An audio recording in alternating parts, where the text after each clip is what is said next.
Para empezar la exposición empezamos con lo que sería marco conceptual. Empezamos diciendo que, que en el derecho internacional privado, como rama del derecho, se enfoca en las resoluciones de conflictos de leyes y jurisdicciones entre diferentes sistemas jurídicos relacionados a lo que sería privadas, ¿no? Que tiene un componente extranjero. Este contexto de la competencia jurisdiccional es una noción clave que determina qué tribunales de qué país tiene el poder para conocer y resolver una controversia específica. Ahora, si hablamos de definición de competencia jurisdiccional, podemos decir que en el ámbito de derecho internacional privado se refiere a la capacidad y potestad de un tribunal para conocer y decidir sobre un litigio que involucra elementos extranjeros, es decir, partes o hechos relacionados con más de un país. Definición se explica como litigios civiles como comerciales que cruzan fronteras y donde se necesita identificar los foros adecuados para garantizar justicia y equidad en el proceso. Ahora hablamos sobre los principios y fundamentos de la competencia de derecho internacional privado, ¿no? En este punto se van a dividir en tres. El primero sería el principio de proximidad, que este principio establece que el tribunal más cercano a los hechos del caso de las partes implica que debe ser competente para juzgar. Según Armas Barea, el principio de proximidad responde a la idea que la justicia debe ser administrada en el lugar donde se realizan los hechos o donde producen los hechos que revelen por el caso.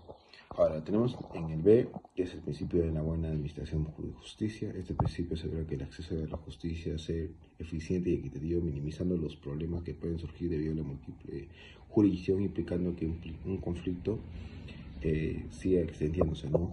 En el principio de jurídica hablamos sobre la previsibilidad en cuanto el tribunal es competente contribuye a una mayor seguridad jurídica en relaciones internacionales. Para Calvo, Caraba y Carrasco González, destacan que la seguridad jurídica exige que las partes puedan promover con claridad ante el tribunal deberán comparecer y bajo normas de ser juzgado, ¿no? Por último, cuando hablamos sobre la diferencia entre jurisdicción y competencia, primero tenemos que tener en cuenta que es importante distinguir estos conceptos de jurisdicción y competencia, ya que aunque están estrechamente relacionados, son equivalentes.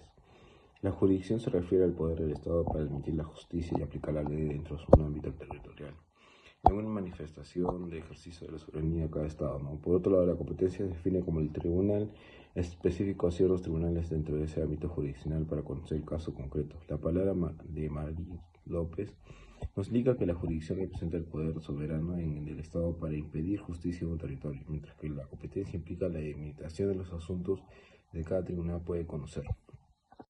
Bueno, yo les voy a hablar acerca de los criterios de la competencia jurisdiccional.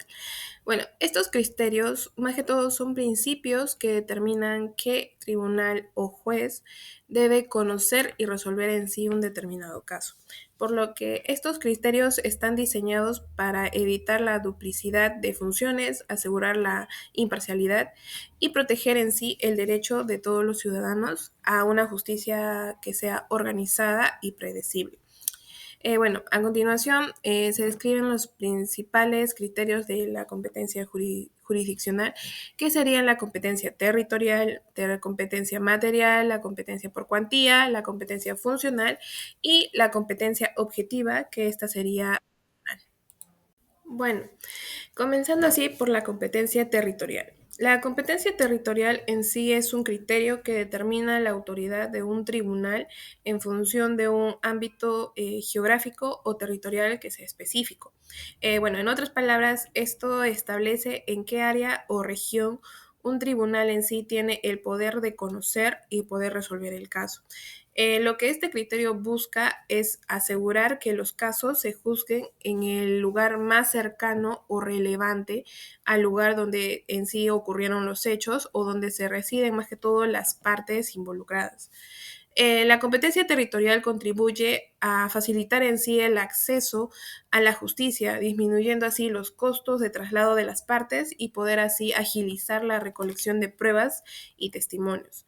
Por lo que podemos decir que la competencia territorial en sí es un criterio en donde que determina la autoridad de un tribunal en un área geográfica, buscando así que los casos se juzguen cercano o relevante al lugar de ocurrir, facilitando así el acceso a la justicia y disminuyendo los gastos de traslado. También podemos mencionar acerca de su función principal, que sería que es garantizar la eficiencia y la proximidad en la administración de justicia, en lo que la idea es que en sí el tribunal se encuentre en la zona en donde se desarrollaron en sí todos los hechos o donde se residen en sí las partes para poder así abordar el caso de una manera más efectiva.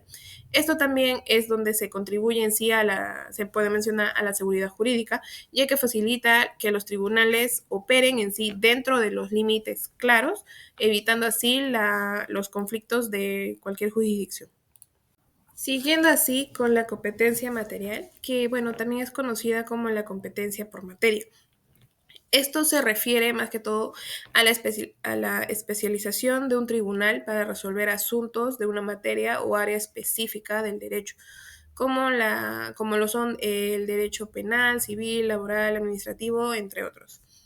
Este criterio en sí establece que cada tribunal solo puede conocer y resolver aquellos asuntos que correspondan a su especialidad o en este caso o al ámbito de su actuación, garantizando así que los casos sean juzgados por jueces que conozcan más que todo el área.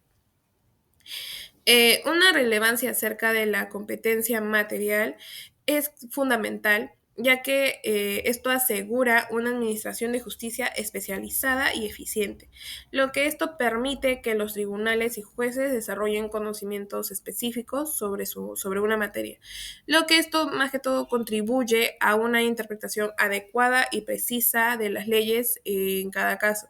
Además, que este criterio en sí evita la dispersión de los asuntos en tribunales no especializados y más que todo ayuda a agilizar los procesos, ya que los jueces cuentan con la preparación adecuada para los temas que estos podrían resolver. Siguiendo así con la competencia por cuantía. Este es un criterio que distribuye los casos entre distintos tribunales en función del valor económico o monto en disputa en el litigio. Lo que este criterio es particularmente importante, ya que en áreas como en el derecho civil o en el de derecho mercantil, es en donde el importe del reclamo o el valor de los bienes en juego puede variar ampliamente. La competencia por cuantía permite que los casos de menor valor se asignen a tribunales de primera instancia o juzgados menores, mientras que los casos que tengan en sí un gran valor son distribuidos son distribuidos por tribunales superiores o especializados. Podemos mencionar acerca también de la importancia que tiene la competencia por cuantía, que tiene varias funciones claves en nuestro sistema judicial, que son, por ejemplo, la optimización de recursos, que esto es lo que permite asignar los casos de menor valor a tribunales de una menor instancia. También está el acceso a la justicia, que facilita que las partes puedan resolver los conflictos de menor cuantía en tribunales que sean más accesibles y generalmente con procesos más rápidos y económicos. Y por último está la eficiencia judicial, que este es la que ayuda en sí a evitar que los tribunales superiores se saturen con casos de menor relevancia económica, permitiéndoles así enfocarse en asuntos de una mayor complejidad o importancia. Ya. A continuación voy a hablar acerca de la competencia funcional, que esta es la que se refiere a la capacidad de los tribunales para actuar en diferentes etapas de un proceso judicial, en sí dependiendo de la fase en la que se podría encontrar el caso. Cada tribunal en sí cumple un rol específico de estas fases, que pueden incluir la instrucción o, en este caso, la investigación, el juicio, la apelación y, en algunos casos, la ejecución de la sentencia. Este tipo de competencia organiza más que todo el sistema judicial, garantizando así que cada etapa del proceso sea atendida por el tribunal o un juez adecuado y especializado en en esa fase procesal. Algunas de las funciones tribunales que tiene estas distintas fases son acerca de la fase de instrucción o investigación, que esto es donde un tribunal o un juez de instrucción es el encargado de recolectar pruebas, tomar declaraciones y asegurar que se reúnan todos los elementos necesarios para poder fundamentar en sí el caso antes del juicio. Esta fase en sí es clave en casos penales, ya que acá es donde la investigación debe ser exhaustiva para poder determinar si existen elementos suficientes para poder llevar el caso a juicio. Otra es la fase de juicio o primera instancia. Es en donde este le corresponde al tribunal de primera instancia, que se encarga en sí de analizar las pruebas presentadas y de decidir sobre la culpabilidad o inocencia en casos penales o sobre la resolución de conflictos, ya sea en casos civiles. Ese tribunal emite la primera sentencia en el proceso. También tenemos la fase de apelación o conocido como la segunda instancia, que es en donde un tribunal superior revisa la sentencia emitida por el tribunal de primera instancia si alguna de las partes no está de acuerdo en sí con el fallo. Y este tribunal en sí examina los procesos jurídicos y en algunos casos puede también revisar los hechos y las pruebas, aunque generalmente se enfoca en cuestiones más que todo de derecho. Y por último está la fase de casación o la instancia suprema, que bueno, en ciertos sistemas la casación es una fase que se encuentra en manos de un tribunal supremo o de última instancia, cuyo rol en sí es revisar exclusivamente si se aplicó correctamente el derecho en las decisiones de los tribunales inferiores. La casación en sí se ocupa de revisar las pruebas o hechos, sino también de asegurar la correcta aplicación de la interpretación de la ley. Y para terminar está la fase de ejecución de sentencia, que aquí es una vez que se haya emitido una sentencia firme, se pasa a la fase de ejecución en la que el tribunal ejecuta o garantiza el cumplimiento de la sentencia. En esta etapa se toman las medidas necesarias para poder ver que la sentencia sí cumpla con ciertos términos, como la entrega de bienes, la ejecución de penas o en sí el pago de indemnizaciones. Tenemos también acá, por último, a la competencia objetiva, que es una competencia opcional, que nos dice que es un criterio que se refiere a la capacidad de ciertos tribunales para poder conocer y resolver casos en función de la naturaleza del asunto o del tipo de personas involucradas, independientemente de la cuantía o del lugar en donde se ocurrieron los hechos. Este tipo de competencia más que todo se establece cuando el sistema judicial asigna tribunales especializados para ciertos tipos de materias o cuando el tipo de sujeto en el proceso requiere un tribunal particular. La competencia objetiva en sí suele aplicarse en casos que se requieren conocimientos específicos o que involucren a personas con un estatus especial, ya sean como funcionarios públicos, menores de edad, miembros de las Fuerzas Armadas, etcétera. Este criterio, más que todo, busca asegurar que los que reciban un tratamiento adecuado y especializado estén proporcionando a cada materia el enfoque que requiere, otorgando así garantías adicionales en procesos que afectan a personas con características particulares. Siguiendo con la exposición, vamos a hablar sobre los problemas y los conflictos en la competencia jurisdiccional. Para eso vamos a abordar sobre los conflictos de competencia entre tribunales, tanto como conflictos positivos y conflictos negativos. Bueno, en los conflictos positivos, ¿no? Un conflicto positivo de competencia ocurre cuando dos o más tribunales o autoridades judiciales se considera competentes para conocer y decidir sobre un mismo asunto o caso concreto. Este conflicto puede darse, por ejemplo, entre tribunales de distintos fueros, ¿no? Como un civil y otro administrativo, o en diferentes jurisdicciones, ¿no? De federal o estatal o entre países. Un ejemplo que puedo decir es que un conflicto positivo de competencia podría darse si un tribunal federal y un tribunal estatal sostienen que ambos tienen jurisdicción para resolver un caso de expropiación.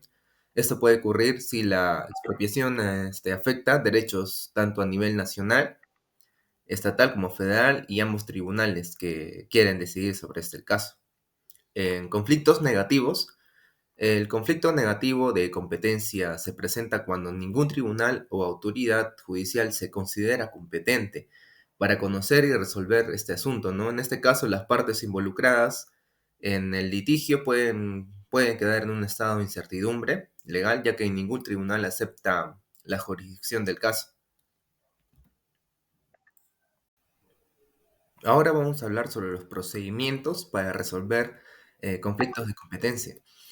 Para resolver estos conflictos de competencia existen procedimientos legales y mecanismos que dependen del sistema de justicia y de las leyes procesales de cada país.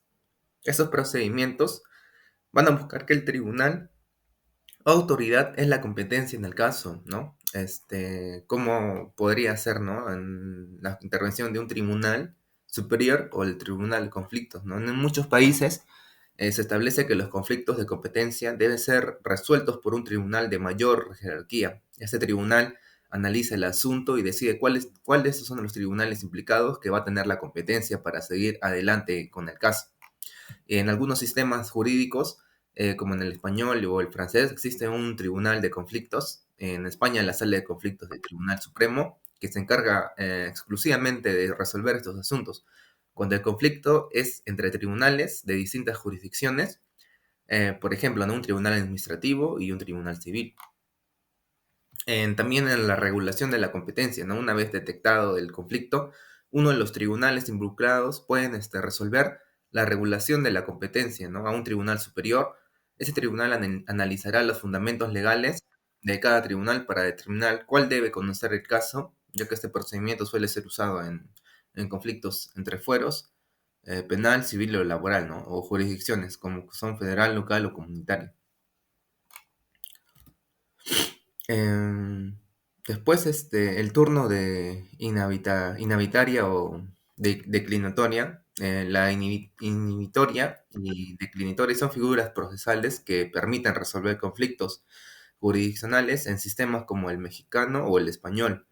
Inhibitoria quiere decir, ¿no? Que se da cuando una de las partes solicita a un tribunal que se declare incompetente y remita el caso a otro tribunal que va a considerar competente. En declinatoria ocurre cuando una de las partes plantea en el tribunal que se considera competente una solicitud para que el caso se traslade a otro tribunal que considere más adecuado. Y consulta entre tribunales, ¿no? Algunos ordenamientos permiten que los tribunales intercambien criterios o consultas entre ellos, ¿no? Para resolver el conflicto de competencia que va a recurrir a un tribunal superior. Ahora vamos a hablar sobre unos ejemplos. Voy a dar unos ejemplos de casos donde existieron estas disputas jurisdiccionales, ¿no? Caso uno, que es el conflicto de competencia entre un delito de fraude. En México, un conflicto de competencia se dio en el caso de un fraude donde el demandante interpuso una denuncia, tanto en la jurisdicción penal como en la civil. La parte demandada argumentó que el conflicto debería resolverse penal, ¿no? En el ámbito civil, digo, mientras que el Tribunal Penal sostenía que era un asunto de su competencia, ya que implicaba una conducta tipificada como el delito en el Código Penal. Finalmente, el conflicto se resolvió a favor del Tribunal Penal mediante la intervención del Tribunal de mayor jerarquía. En otro ejemplo puedo mencionar que un conflicto entre jurisdicción nacional e internacional en una disputa de derechos humanos. En España, el Tribunal Supremo ha resuelto conflictos de competencia en casos de derechos humanos donde organizaciones o personas demandan al Estado, ¿no? En instancias internacionales como el Tribunal Europeo de Derechos Humanos. En algunos casos se ha argumentado que el Europeo de Derechos Humanos no es competente para intervenir hasta que se haya agotado los recursos de tributales nacionales, mientras que otros los tribunales nacionales han remitido en el caso directamente a la jurisdicción por razones de derechos humanos fundamentales. Bueno, estos conflictos de competencia son problemáticas en los sistemas judiciales porque pueden resaltar la resolución de los casos y complican la administración de la justicia, ¿no? Los mecanismos como la intervención de un tribunal superior, la regulación de la competencia o el uso de la inhibitoria o declinatoria son esenciales para garantizar que los tribunales actúen dentro de su jurisdicción. Sin embargo, los conflictos jurisdiccionales suelen ser inevitables en contextos donde las líneas entre los fueros y las jurisdicciones no están claramente definidas o cuando las normas jurídicas generan una interpretación contradictoria. Vía jurídica pueden ser principios fundamentales del Estado del Derecho, esenciales para el funcionamiento de un sistema legal justo y equilibrado. Ambos tienen una relación estrecha con los derechos humanos y son necesarios para la confianza en las instituciones judiciales y en la estabilidad del marco legal de un país. Como, como garantías tenemos la independencia judicial, la ausencia de prejuicios, la publicación y transparencia del proceso, los recursos judiciales y el juez natural. Y según la seguridad jurídica, los principios son el principio de legalidad, la no retroactividad de la ley, la severidad y certeza en la independencia jurídica, y el derecho a la defensa y el acceso a la justicia. Ambos están intrínsecamente relacionados. La imparcialidad de los jueces garantiza que las decisiones se tomen en base a los hechos y la ley, y a su vez la seguridad jurídica asegura que las decisiones se tomen dentro de un marco predecible y estable, que respete los derechos de todas las partes involucradas. Juntas, esas garantías protegen el derecho a un juicio justo y a la protección efectiva de los derechos humanos.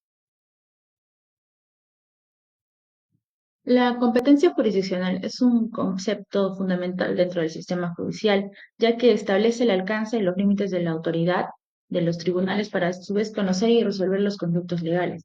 La competencia es esencial para garantizar el orden y la eficiencia del sistema judicial, ya que asegura que los casos serán resueltos por los tribunales apropiados según el ámbito territorial, material y funcional. Sin una competencia bien definida, el sistema judicial puede caer en un caos, generando conflictos entre tribunales, retrasos en la resolución de casos y vulneración de los derechos de las partes involucradas. La competencia se refiere entonces a la capacidad y el ámbito que tiene un tribunal para conocer de un asunto en particular, y esta puede determinarse de varias formas dependiendo de que si hay una competencia material que determina el tipo de casos de un tribunal que se puede conocer, la competencia territorial donde se ubica geográficamente y su tribunal tiene la autoridad para resolver el caso, y la competencia funcional que se refiere a la especialización de los tribunales según el nivel o tipo de juez. Bueno, ahora, ¿cuál es el impacto en los derechos de los ciudadanos? Este tiene un impacto directo y significativo en los derechos de todos nosotros, tanto en términos de protección efectiva de estos derechos como en la accesibilidad y eficacia del sistema judicial. Cuando el sistema de competencia no está bien definido, se aplica de forma incorrecta a los derechos fundamentales, eh, en el caso de los involucrados pueden ser afectados sus derechos. A continuación vamos a ver cómo se influyen estos derechos de los ciudadanos.